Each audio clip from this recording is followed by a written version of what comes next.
तैसा हृदयामध्ये मी रामू, तैसा हृदयामध्ये मी रामू, असता सर्व सुखाचा रामू, की भ्रांताशी कामो विषयावरी गा झाला.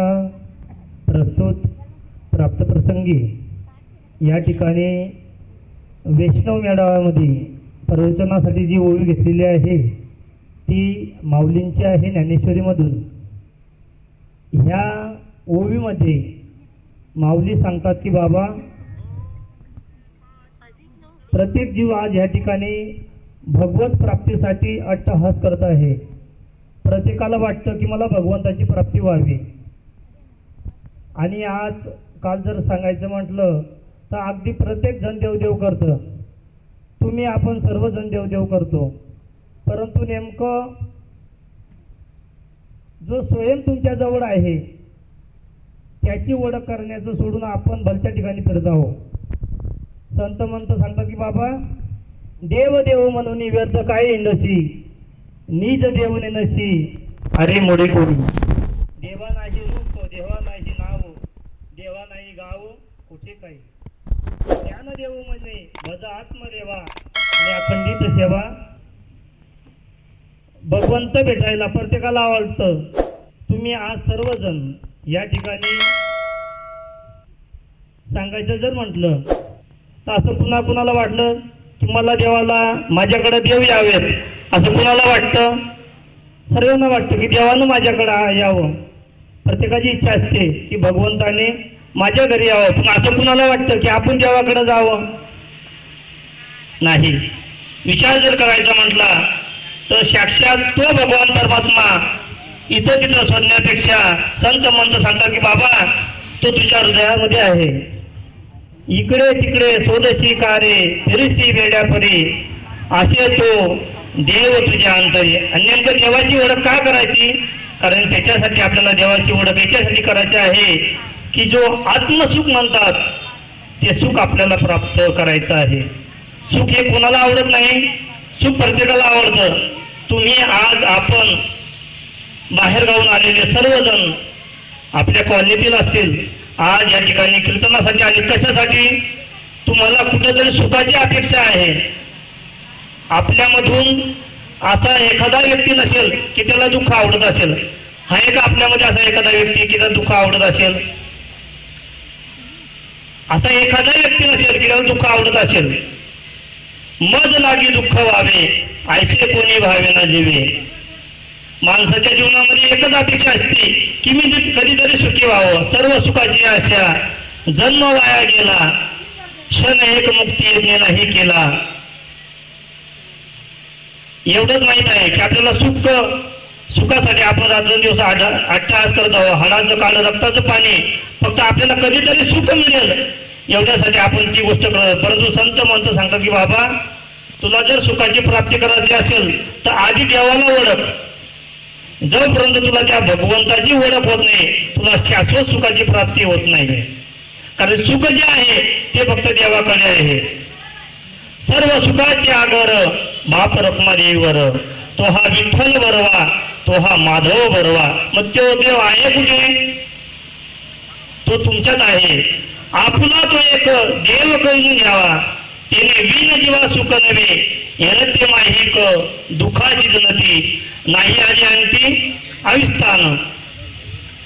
आता हा अभंग प्रत्येकाने ऐकलेला आहे. हा अभंग जगद्गुरु तुकोबारायांचा आहे.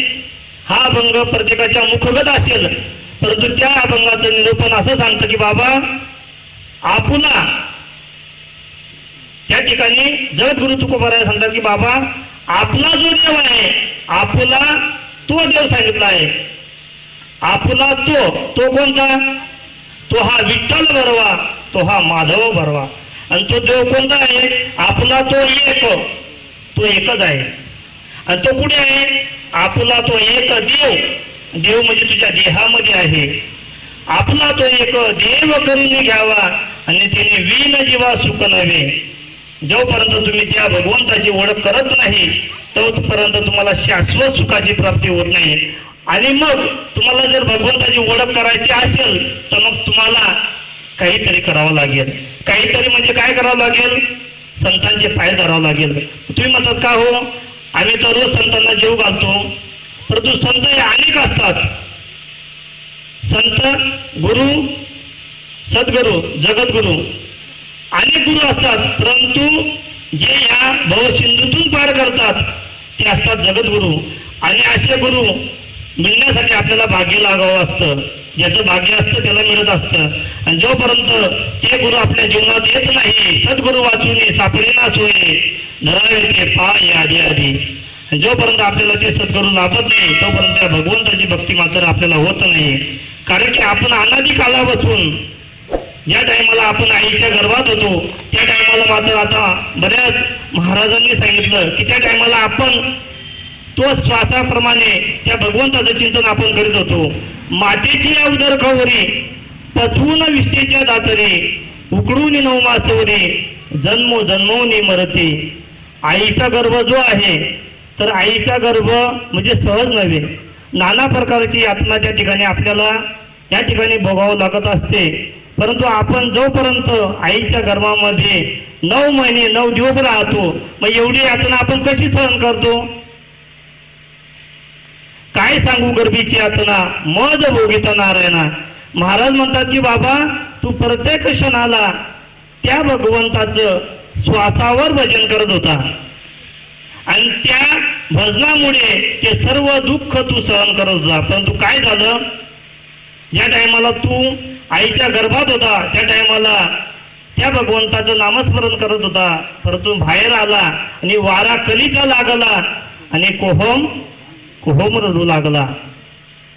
म्हणून आपण जोपर्यंत त्या आईच्या गर्भामध्ये जे नामस्मरण करत होतो ते नाम जोपर्यंत आपल्याला मिळत नाही तोपर्यंत समजायचं की आपल्याला गुरु भेटलेला, आजपर्यंत आपल्याला फक्त भोवाच भेटलेला आहे. गुरु करावा बळकट प्रश्न विचारावे 2, फक्त 2 विचारा की देव कोण आणि मी कोण. देवाचं आणि माझं नातं काय आहे? ज्या दिवशी त्या सद्गुरूने तुम्हाला सांगितलं समजायचं की हा सद्गुरू आणि हा अनुभव आपल्यापुरता मर्यादित नाही. आपण फक्त माणूस आहोत, परंतु साक्षात ज्यांच्या संदर्भामध्ये साक्षात नामदेव महाराजांच्या हाताने देव हे जेवण करत होते, दूध पित होते, परंतु अशा नामदेव महाराजांना लहानच्या मुक्ताबाईने कच्चा म्हणावं. नामा कच्चा रे कच्चा नाही बना. विचार करा, ज्याच्यासोबत साक्षात भगवान परमात्मा जेवण करत होते, सहवास करत होते, तरी पण त्याला कच्चं म्हणणं का बं? कारण की त्याच्या जीवनामध्ये सद्गुरू नव्हते. म्हणून सद्गुरूला एवढं महत्व आहे. नवे चांगदेव महाराजांसारखा तबेच एवढा श्रेष्ठ माणूस तरी मुक्ताईला का शरण गेला? कारण की ते तत्वज्ञान ते नाम त्यांच्याकडे नव्हतं. चांगदेव महाराज म्हणतो की चांगला देव म्हणे आज जन्म आलो, गुरुपुत्र झालो मुक्ताईच्या. म्हणून या मनुष्य जन्मामध्ये तुम्ही आला आहेत तर या मनुष्य जन्माला आल्यानंतर काय करा? याच जन्मीवर की खरा आत्माराम संसार संग्राम भोगू नका. कारण की बाबा मनुष्य जन्म आहे हा सहजी मिळत नाही. एक येऊनी कोटी कोटी फेरा मग लागे मानवाचा. मग या मनुष्य जन्माला आलात ना तर खऱ्याची खोट्याची पारख करा. विचार करा, तुम्ही जर काही मंडळी बाजारामध्ये गेल्यानंतर तुम्ही 5 रुपयाची कोथिंबीर घेता. किती? 5 रुपयाची कोथिंबीर जर घेता तर तो 5 रुपयासाठी तुम्ही त्याच्या पूर्ण जी डिबी असलेली असते ती पूर्ण आजूबाजू करतात आणि फक्त एक जुडी घेतात. कशी घेतात? पारखूचणी घेतात, चांगली घेतात. मग तुम्हाला आयुष्यामध्ये जे सोबतीनं येणार आहे, तुका म्हणे तुझं सोडवी ना कोणी, एका चक्र पाणी वाचून या. आपण आपल्या प्रपंचामध्ये सगळ्या गोष्टी चांगल्या प्रकारे करतो आणि इकडे परमार्थ का असा करतो? संत म्हणतात की बाबा संसार करावा फाटका आणि परमार्थ करावा. पण आपण काय करतो? संसार करतो नेटका आणि परमार्थ करतो. आपली मन आहे खांद्यासामधून. अंगात आला ताप तेव्हा म्हणतात देवबा तू माझा बाप. अंगात आला ताप देवबा तू माझा बाप. अंगातून गेला ताप देवा मी तुझा बापाचा बाप. पण तो देव आहे त्याच्या हातामध्ये सगळं काही आहे ना, त्याच्या मनात आलं मग तो काय करतो, हा असा मातला का लगेच प्यारेलच घालतो, वाकडा करतो. मग तो म्हणतो लांब लांब लांब. आता राम म्हणायचं सोडून लांब लांब म्हणतो, काय म्हणतो, कारण की तेव्हा जवळ सकळ शिता आहे, हात चालवया पाये, तो तू आपले सोहित पाये. तीर्थयात्रा केव्हा बघायचं आहे, जोपर्यंत तुम्हाला ऐकता येतं तोपर्यंत करा, जोपर्यंत तुम्हाला चालता येतं तोपर्यंत परमार्थ करा. विचार करा, तुम्ही जर 25च्या वरती गेले, 25च्या वरती जर तुमचं वय झालं तर तुम्हाला शासन नोकरी देतं का, नाही. आणि मग परमार्थामध्ये काय गरज आहे, परमार्थामध्ये सुद्धा वहीचे कारण तरणा भाग्यवंत नटे हरी कीर्तनात. म्हणून एकच काम करा मायबापांनो, या ठिकाणी तुम्ही मनुष्य जन्माला आलात ना तर खऱ्याची आणि खोट्याची ओळख करा. कारण की या ठिकाणी नाना प्रसंगानं जिकडं तिकडं जर बघायला गेलं तर प्रत्येक जण आज देवदेवच करतं, जिकडं तिकडं परमार्थ चालू आहे. परंतु जे शाश्वत सुख आहे, ज्याला शास्त्राने मान्यता केली आहे, जोपर्यंत त्या सुखाची प्राप्ती तुम्हाला होत नाही तोपर्यंत तुमचा जन्म आणि मरणाचा फेरा चुकत नाही. म्हणून काय करा, त्या भगवंताची ओळख करा. भगवंताची ओळख करण्यासाठी काय करावं लागेल, गुरु करावं लागेल. ज्या दिवशी तुम्हाला गुरु केला त्या दिवशी तैसा हृदयामध्ये रामू आस्था सर्व सुखाचा रामू भ्रांताची कामू विषागुरिका झाला. हे माऊली ह्या गोळीमध्ये या ठिकाणी सांगतात आणि तेच तुमच्यासमोर मी सांगण्याचा प्रयत्न केलेला आहे. काही चुकावला असेल तर माझ्या बुद्धीचा गुणदोष समजून मला माफी करा. पुंडलिका वरदेव.